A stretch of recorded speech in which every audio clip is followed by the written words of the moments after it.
So it's had a really big impact on being happy and just living the way that I want to live. Where it gets a little tricky is when it comes to those big desires, those things that I really want. So that's sort of my question. Well, how do you think those desires became big?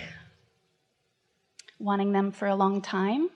Yeah. Having enough experience that you continue to say, I know what I don't want, I know what I do want, I know what I don't want, I know what I do want. And law of attraction just caused the momentum to grow. So are you suggesting that there's a gap between the momentum of the desires and the momentum of your belief? Yeah, for the big ones. Does it seem like you want to slow the desires down to match the belief, or do you want to move the belief along to match the desire? Yes. How do you think one would go about changing a belief? By practicing. A thought that you keep thinking is in your way. In other words, it's slowing you down and not letting you move in the direction. Say that a different way. If you chronically think a thought that your inner being doesn't think, what is the net effect of that on you? Negative emotion. Yeah. So if you are aware that you're just sort of bummed out a lot, or that you're disappointed a lot, or that you're discouraged a lot, then you know you're doing that. Yes. So when you catch yourself in the moment of negative emotion, is it possible to change that thought? No. So why do you beat up on yourself? The momentum of it will take you. So what seems logical then? If in the middle of a negative thought, you're not going to change it, then what seems like a logical thing that you could do that would get more thoughts, which are just beliefs, which are just thoughts that you keep thinking? What seems logical that you could do to get more thoughts that you keep thinking move in the direction of your desire? Think about something else. Think about something else that doesn't challenge it, or think about it in a way, sneak up on it in a way that feels good when you sneak up on it. And by that we mean go general. Okay. So just things are always working out, and of course I want this, and so of course it's coming. Oh, it's time for a bigger conversation about this, because we've been having this same conversation for a long time, and you always agree, but you hardly ever get it. It's time for another approach to all of this. So let's find it here right now. Let's start with the basics. It's easy to see that picture of, I have two thoughts going on, a desire, which is one thought, and a belief that contradicts it. But what is the common denominator in the thoughts that I'm calling desires and the thoughts that I'm calling beliefs? What's something that you could say about both of them? Thoughts about things that I desire and thoughts about things that I believe. In both cases, I'm standing in my now, thinking them. All my power is right here in my now. How did I get to these thoughts that I'm thinking about now? Well, I've been thinking about them. But if I go back into my past, like to my birth mother or to whatever it is, and I try to change those thoughts, do I really change them, or do I just nail my feet to the floor in a stronger way by thinking them again and thinking them again and thinking them again? You see what we're getting at? Mm-hmm. So that's not a very productive way to change a thought, is it? By figuring out when I started thinking it, and by reminding myself how dumb I was when I first started thinking it, and trying to talk myself out of thinking it, because in any case I'm looking right at it, so it's active again, so I'm thinking it. I'm not slowing the momentum of that belief that's in my way. In fact, I'm encouraging the momentum of that belief that's in my way. So it's pretty obvious that that's not a really good approach, isn't it? So what could be a better approach? Now let's start with something that we were just talking about just a moment ago. When I feel in my physical form, when I feel negative emotion, what did you say that means? That you're thinking in contradiction to what you want. Brilliant. Exactly. So when I feel negative emotion, it's not just a hindering belief. It's a belief that my inner being isn't thinking. My inner being is thinking about my desire, and I'm thinking in contradiction to my desire. So doesn't that make me want to say, hey, inner being, what do you know about this? Doesn't it make you want to try to approach it from the standpoint of your inner being? Doesn't it make you want to think about what your inner being knows that you might not know? So let's break that down. Maybe it will help. What do you think that your inner being knows Just guess, just grab at it. What do you think your inner being knows that you in your human physical form might not know? The entire contents of your vortex. Your inner being knows the positive momentum direction of everything that's in there. Your inner being knows who each and every cooperative component is and what that means to the whole. Your inner being knows that you are worthy, that there's nothing logical that is holding you back. Your inner being knows that it's only your thoughts that are holding you back. But you know what? Your inner being never thinks about those thoughts that are holding you back. And that's why you feel negative emotion. Because if your inner being thought about those thoughts that are holding you back, you'd feel great.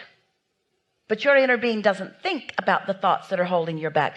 Your inner being refuses to think about the thoughts that are holding you back. So think about what that means. Think about what sort of personal lifestyle habits your inner being might have, the non-physical you might have that you don't have.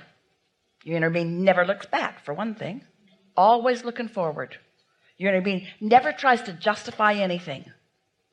Always eagerly looking forward. Your inner being knows that evolution is natural to you. Your inner being loves you for all that you are.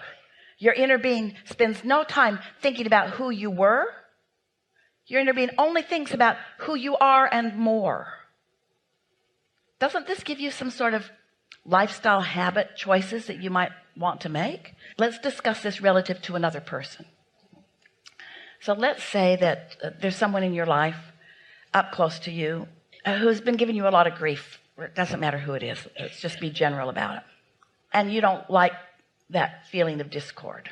And so your logic tells you from the discussion that we've just had that you're approaching this whole situation differently than your inner being is. So let's break down what the primary differences are. And this is what we want you to hear. We've not said this to you before in this clear way. You are likely looking at the person that this person is right now allowing themselves to be. Your inner being is looking forward to who they really are. It's not just that we want you to hook up with your inner being. We want you to experience the benefit of what hooking up with your inner being means. Have you ever heard yourself say about someone, well, they're doing the best they can, so I'm going to love them anyway because they're doing the best they can? That part of them isn't. That part of them isn't doing the best they can. The inner being part of them is the best they can be. That part of them isn't. So why would you look at the part of them that isn't doing the best they can when your inner being is not looking at the part of them that isn't doing the best they can? Your inner being is looking at the becoming of them, not the disconnected part of them. And the same is true whether you're looking at another person or whether you're looking at yourself. Is this too much? Are you following it? You can't be less than you are. Life caused you to be more. You got to be it if you want to feel good. Now, we're not demanding that you be it. You get to feel bad if you want to. Your life can suck if you want it to. You can feel jealous and angry and vulnerable if you choose to. But now that you know what you know, it doesn't seem that wise to choose that, does it? When you don't have to. And you know what is so confounding about it? All this time, you and other humans have thought, well, if I just give that person a chance, that person will become the conditional situation that I need them to be. They've got to do all the work. They've got to do the work. They must change so that I can feel better. And we say, that's a risk we wouldn't take. We wouldn't put all of our hopes and dreams and living happily ever after and how we feel in this moment on somebody else doing it for me. We would look at who their life has caused them to be, and we would give our undivided attention to who their life has caused them to be, and we would revel about who their life has caused them to be with our inner being who's looking at that and their inner being who's looking for that, and we'd live happily ever after as we are allowing ourselves personally to be who our life has caused us to be. Did you follow all of that? If you did, you're really, really getting it. You're really, really getting it. Nothing else works. Nothing else works. When we say you create your own reality, we mean just what we just said to you. And when we say you are not conditional lovers, we mean what we just said to you. You are pure, positive energy who must move forward. And you know what that means? That means you must expect and allow everyone else to move forward too. And when you choose anyone, no matter how public or private they seem, and you use them as your object of attention or your excuse to pinch yourself off, well, they're not losing by your negative approach to them, but you in this moment certainly aren't winning. Yes? That was a lot, wasn't it? So now let's chew on where you are. You sat down to talk about what? Those desires that seem really big, and you helped me in defining that means they're maybe a little bit further along than I believe. What does it mean that I have a desire that I don't believe? What does that mean in the context of what we just talked about? It means there's a part of me that does believe it and a part of me that doesn't, and you got to decide who you're going to be in this moment. Are you going to be the one who believes or the one who doesn't believe? Isn't that the only question that's on the table? Are you going to be like your inner being, or are you going to be unlike your inner being? We're asking you all. Are you going to be like your inner being? What's the upside of that? What's the primary advantage of approaching your life from the standpoint that your inner being approaches your life? What's the upside of that? I'll feel good. Oh, it feels so good. It feels so good. What's the downside? It sucks. It feels awful not to be who you are, because the larger part of you will not stop being who you are. Here's a good picture for you. You with us? So your inner being knows what you've asked for and sees it all stretched out there. And your inner being is just moving steadily with every thought. We started to say thought, word, and action, but with your inner being, it's thought. It's thought. It's energy. Your inner being is moving forward with every thought toward the delicious becoming of that. Got the picture of that? Your inner being's moving forward. So now you keep wanting your inner being to say, come along. But your inner being doesn't look back. Your inner being just keeps going. It's your job to go too. But you keep thinking, well, you could look back. You could give me a hand. If you really cared about me, you could give me a hand. And your inner being says, going that way, not that way. Going that way, not that way. Your inner being says, come along, come along, come along, come along. But your inner being is not going back to get you. Your inner being is, and here are the operative words, your inner being is paving your trail. Your inner being is building your bridges. Your inner being is clearing the underbrush. Your inner being has the momentum going. In other words, you said, I want this. You pointed that way. And your inner being says, we're on it. We've gathered everything that is necessary. We're going. And you're saying, wait for me. And your inner being says, we're going.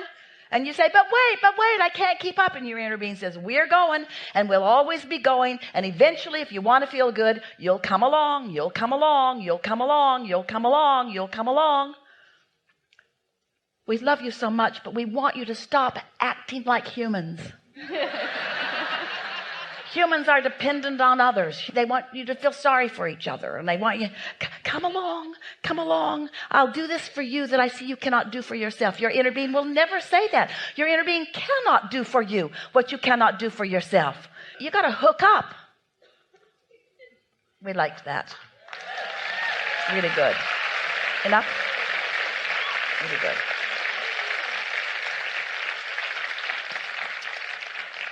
So that's what we came for. That's the new piece that is going to forever change you. Esther used to have that experience with Jerry. They'd get up from the dinner table on a cruise, and their intention was to go back to their cabin. And off Jerry would go. And someone would stop Esther, but Jerry would just keep going. Because he knew if he stopped, they would never get there. And after a little while, Esther learned that he'd paved the way. She might as well just follow in the wake of that. You see what we're getting at?